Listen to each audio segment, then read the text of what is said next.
Bonjour les enfants, alors aujourd'hui on a les sciences et on va voir l'eau dans tous ses états.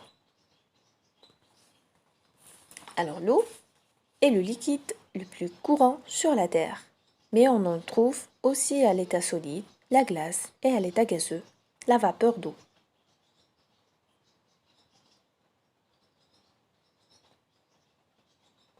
Dans la nature, l'eau est présente sous ces trois formes. L'eau sous forme liquide, l'eau sous forme solide, l'eau sous forme gazeuse. Mais on n'oublie pas que c'est l'eau liquide qui occupe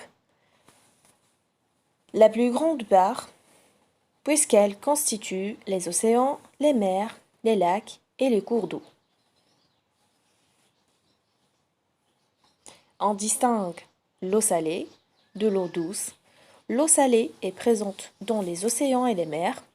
L'eau douce est présente dans les lacs et les cours d'eau.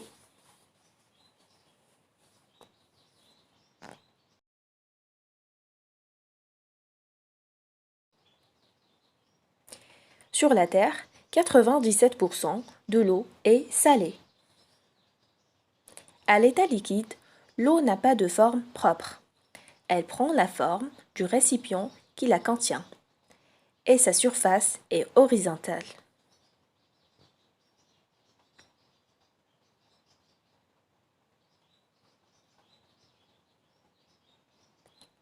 Sous forme solide, l'eau se trouve dans la glace, des pôles et des glaciers qui représentent l'essentiel de la quantité d'eau douce présentée sur Terre.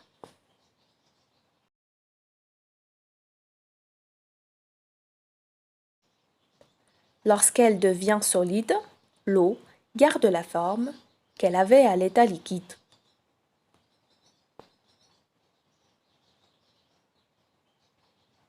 Alors, quand l'eau passe de l'état liquide à l'état solide, on appelle cette transformation la solidification. L'eau est également présente à l'état gazeux dans l'atmosphère sous forme de vapeur d'eau, mais en très petite quantité.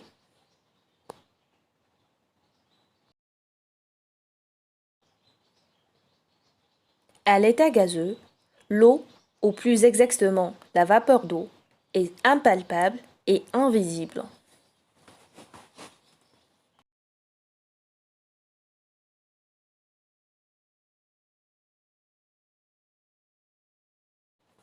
Et quand l'eau passe de son état liquide à l'état gazeux, on appelle cette transformation la vaporisation. Le passage d'un état à un autre est possible en fonction de la température.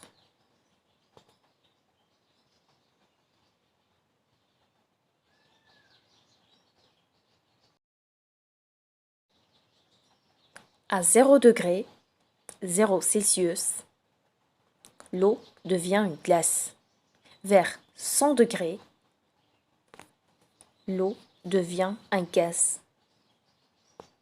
Je vais vous montrer un schéma et je vais vous demander de bien apprendre et de mémoriser même les températures et les noms des étapes, la solidification, la vaporisation et quand l'eau change d'état à un autre.